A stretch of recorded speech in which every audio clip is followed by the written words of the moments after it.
Quel débat doit-on accepter? Cette question se pose car beaucoup d'entre nous ont regardé les débats à la télé ou sur les réseaux sociaux ou en ont vécu dans la vraie vie, dans le cadre familial, amical ou professionnel, et ont été à minima contrariés. Cela va de la surprise à l'écœurement en passant par l'atterrement, le découragement et le sentiment d'inutilité du débat. En effet, il arrive très souvent que l'on croise dans ces débats toute une série d'ingrédients peu ragoûtants. Les relents nauséabonds du racisme plus ou moins affiché, de l'islamophobie plus ou moins décomplexée, du mensonge, de l'ignorance, de la méconnaissance, de la malveillance, de la mauvaise foi, du recours à des fake news, des tons inadaptés comme l'insulte, le crachat, la vulgarité, les aboiements, bref, tout ce que la bêtise humaine est capable de produire, et on n'est peut-être pas au bout de nos surprises. Alors, je veux néanmoins garder un certain recul et rester optimiste.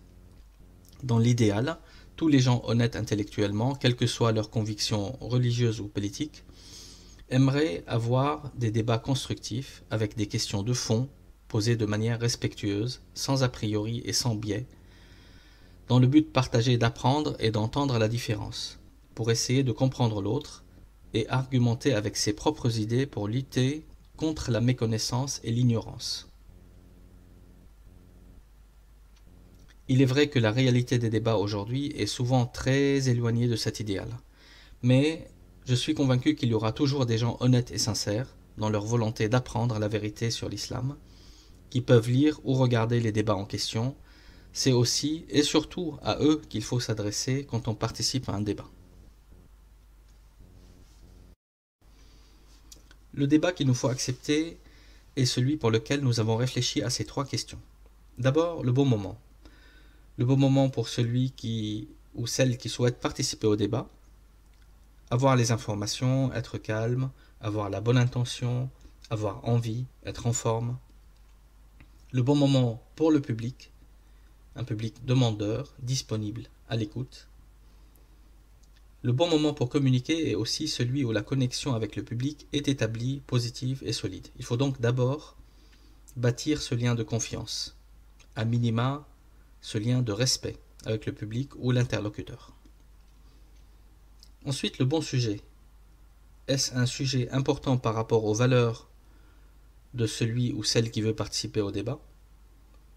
Est-ce un sujet où ses connaissances suffisent pour parler et agir en espérant des conséquences positives, beaucoup plus importantes que d'éventuelles conséquences négatives, s'il doit en avoir?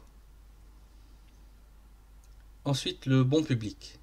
Un public qui le mérite, c'est-à-dire qu'il soit demandeur d'informations, concerné, capable de comprendre, parlant la même langue par exemple, à l'écoute et disponible. Ma conviction est qu'il y a toujours un public qui le mérite, pas forcément l'interlocuteur en face, mais souvent du côté de ceux ou celles qui assistent au débat.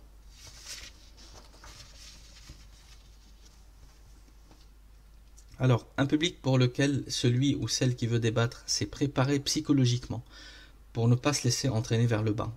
Il faut apprendre à garder son calme face aux publics spéciaux. Alors, qu'est-ce que j'appelle un public spécial? Il y a les malhonnêtes et de mauvaise foi, des manipulateurs donc, les endroits où ils pullulent, les réseaux sociaux, les forums, les commentateurs des articles de presse en ligne. Souvent, c'est des ignorants, mais ce n'est pas la seule explication de leur malhonnêteté à un instant donné. Il y a aussi les haineux non disposés à la bienveillance, qui traînent aussi sur les réseaux sociaux, les trolls, mais pas que.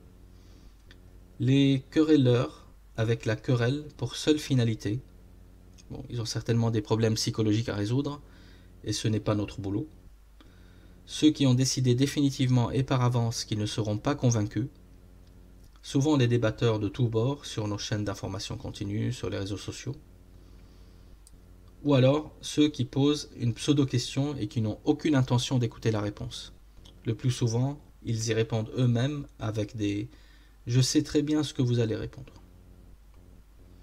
Gardons donc à l'esprit que nous avons toute une liberté, toutes et tous une liberté importante. Nous sommes libres de ne pas répondre à une question, nous sommes libres de ne pas participer à un débat. Choisissons donc nos débats. Nous sommes même libres de ne pas donner d'explication au fait que nous ne répondions pas, même si on souhaite expliquer les raisons.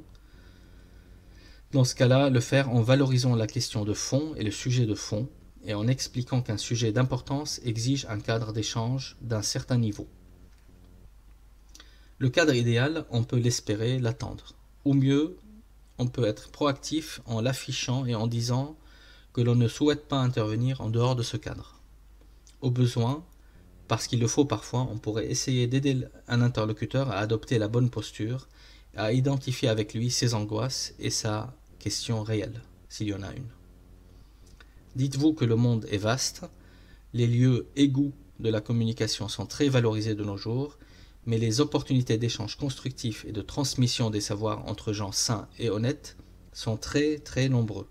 Recherchons plutôt ces opportunités-là, on peut parfois les croiser dans des lieux ou à des moments inattendus. Alors pour retrouver ces éléments et plus encore, visitez notre site à la rubrique Guide du débatteur musulman. Vous pouvez me contacter via ce site dans l'onglet Contact pour toute question ou suggestion, et dans les 2 prochaines vidéos, j'aborderai les thématiques suivantes.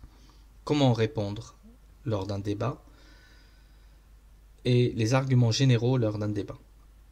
Pour être informé de la disponibilité de ces prochaines vidéos, vous pouvez vous abonner à la chaîne et si le contenu vous a plu, diffusez ces vidéos auprès des gens que vous aimez.